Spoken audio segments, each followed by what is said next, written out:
এই রমজানুল মুবারক মাসেই আমাদের পবিত্র গ্রন্থ, সর্বগ্রন্থের শ্রেষ্ঠ গ্রন্থ আল কোরআন আমাদের মাঝে অবতীর্ণ হয়েছে। আমরা সবাই একদিন না একদিন কবরে সকলে চলে যাব, তাই না?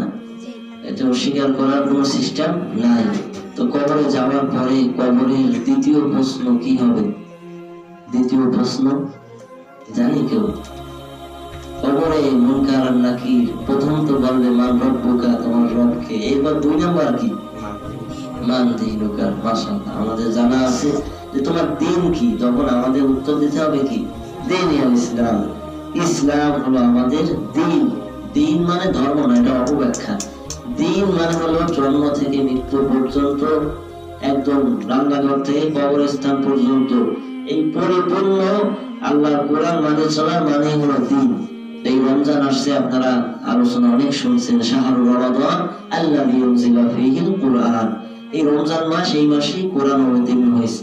এই দিন যেটা আপনারা বললেন যে ইসলাম, এইটা আমাদের জানার জন্য কোন কিতাব পড়তে হবে? কোন কিতাব?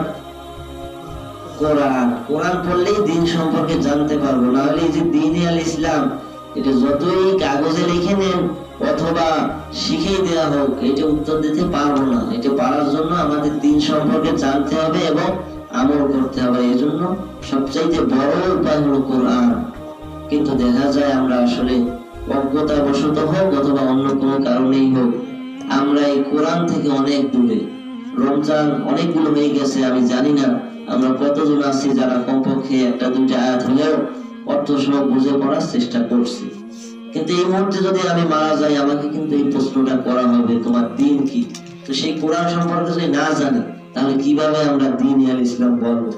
এই জন্য আমার অনুরোধ থাকবে, সবাই এই রমজান মুবারকে যা পারেন কমপক্ষে আপনি প্রতিদিন নিয়মিত যে সূরাগুলো নামাজে পড়েন, সূরা ফাতিহা, সূরা ইখলাস, কুল হুয়াল্লাহ সূরা, এইগুলোর অর্থ কমপক্ষে পড়েন, এগুলো মুখস্থ করেন।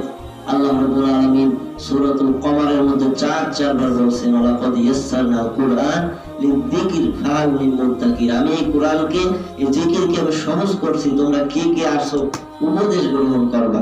আল্লাহ রাব্বুল আলামিন আমাদের ডাকে ডেকে বলেন, কিন্তু আমরা এই কোরআন থেকে অনেক দূরে। তাই আমি সবাইকে আহ্বান রাখবো, আমাদের মা বোনদেরকে সহ আমরা সকলে আসুন, যেভাবে হোক, যে পারে তার কাছ থেকে আমরা কোরআন সম্পর্কে জানি, শিখি এবং আমল করার চেষ্টা করি।